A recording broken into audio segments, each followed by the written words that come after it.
Esther 8. On that day did King Ahasuerus give the house of Haman, the Jews' enemy, unto Esther the queen. And Mordecai came before the king, for Esther had told what he was unto her. And the king took off his ring which he had taken from Haman, and gave it unto Mordecai. And Esther set Mordecai over the house of Haman. And Esther spake yet again before the king, and fell down at his feet, and besought him with tears to put away the mischief of Haman the Agagite, and his device that he had devised against the Jews. Then the king held out his golden scepter toward Esther. So Esther arose and stood before the king, and said, If it please the king, and if I have found favor in his sight, and the things seem right before the king, and if I be pleasing in his eyes, let it be written to reverse the letters devised by Haman, the son of Hammedatha, the Agagite, which he wrote to destroy the Jews which are in the king's provinces. For how can I endure to see the evil that shall come unto my people? Or how can I endure to see the destruction of my kindred?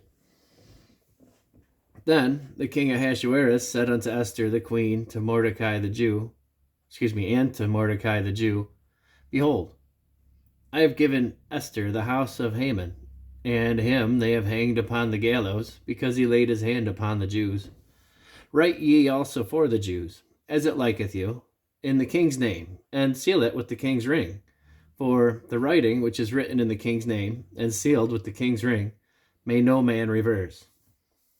Then were the king's scribes called at that time in the 3rd month, that is, the month Sivan, on the 23rd day thereof. And it was written according to all that Mordecai commanded unto the Jews, and to the lieutenants, and the deputies, and rulers of the provinces which are from India unto Ethiopia, 127 provinces, unto every province according to the writing thereof, and unto every people after their language, and to the Jews according to their writing and according to their language.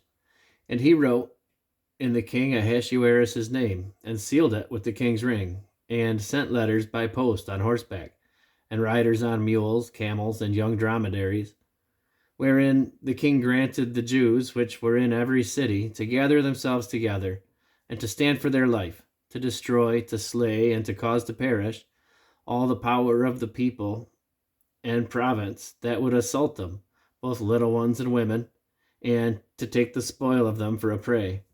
Upon one day in all the provinces of King Ahasuerus, namely, upon the 13th day of the 12th month, which is the month Adar, the copy of the writing for a commandment to be given in every province was published unto all people, and that the Jews should be ready against that day to avenge themselves on their enemies.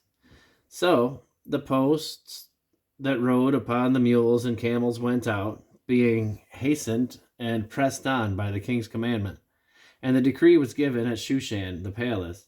And Mordecai went out from the presence of the king in royal apparel of blue and white, and with a great crown of gold, and with a garment of fine linen and purple. And the city of Shushan rejoiced and was glad. The Jews had light and gladness and joy and honor. And in every province and in every city, whithersoever the king's commandment and his decree came, the Jews had joy and gladness, a feast and a good day. And many of the people of the land became Jews, for the fear of the Jews fell upon them.